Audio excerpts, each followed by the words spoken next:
Premier de Premier League, 7 points d'avance sur le deuxième avec un match de plus. Qualifié pour les quarts de finale de la Ligue des Champions, Arsenal est à un tournant de sa saison.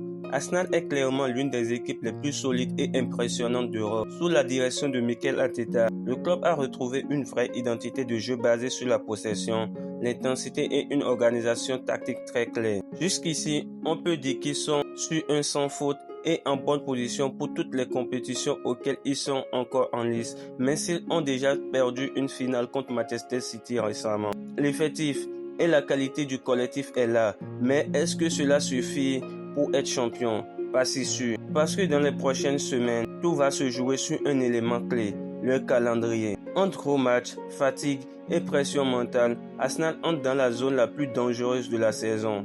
Analysons cela ensemble. Le premier problème, c'est l'accumulation des matchs. Le calendrier de Arsenal pour la fin de la saison est particulièrement exigeant et pourrait jouer un rôle décisif dans la course au titre de Premier League. En plus du championnat, l'équipe est engagée dans d'autres compétitions comme la Ligue des Champions et la FA Cup, ce qui entraîne une accumulation de matchs et donc une fatigue physique et mentale importante. Les joueurs enchaînent les rencontres tous les 3 ou 4 jours. Physiquement, c'est très dur et mentalement, c'est encore pire. Moins de repos, plus de pression et forcément plus d'erreurs.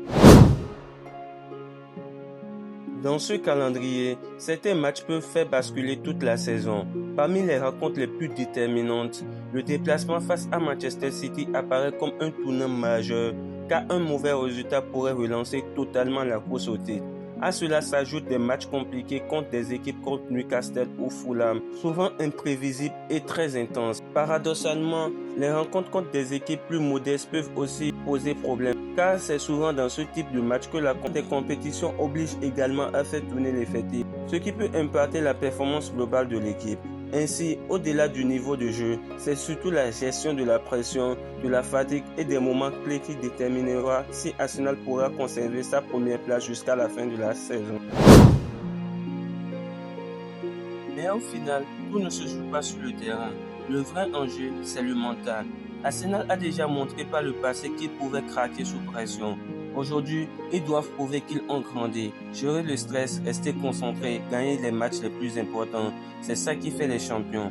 Le cap mental que Arsenal doit franchir, c'est surtout sa capacité à rester fort physiologiquement quand tout se joue. Aujourd'hui, l'équipe de Mikel Arteta joue très bien au football, domine beaucoup de matchs et produit un jeu spectaculaire, mais dans les moments décisifs, il y a encore parfois une baisse de niveau liée à la pression.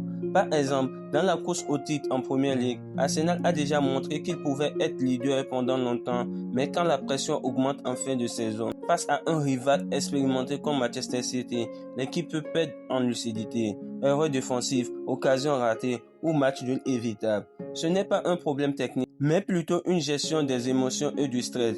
Ce cap mental implique aussi d'avoir des joueurs capables de faire la différence dans les grands rendez-vous.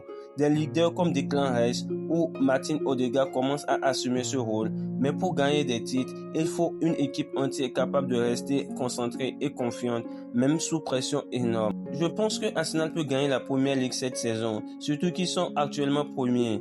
Mais honnêtement, ce n'est pas encore garanti à cause des précédents qu'ils nous ont montrés. Être leader, c'est une chose. Le rester jusqu'à la fin, c'est autre chose. Le vrai test commence maintenant. Les derniers matchs, la pression, les calculs, les erreurs qui coûtent très cher. Mais il y a du positif. Cette équipe est plus mature que les saisons précédentes, avec des leaders qui commencent à prendre leurs responsabilités.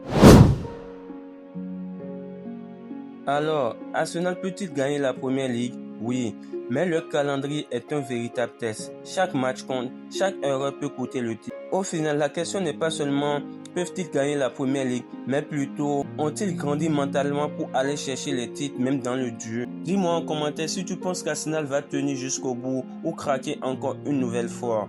N'oublie pas de t'abonner et de lâcher un pouce bleu si la vidéo t'a plu et on se dit à la prochaine pour de nouvelles vidéos.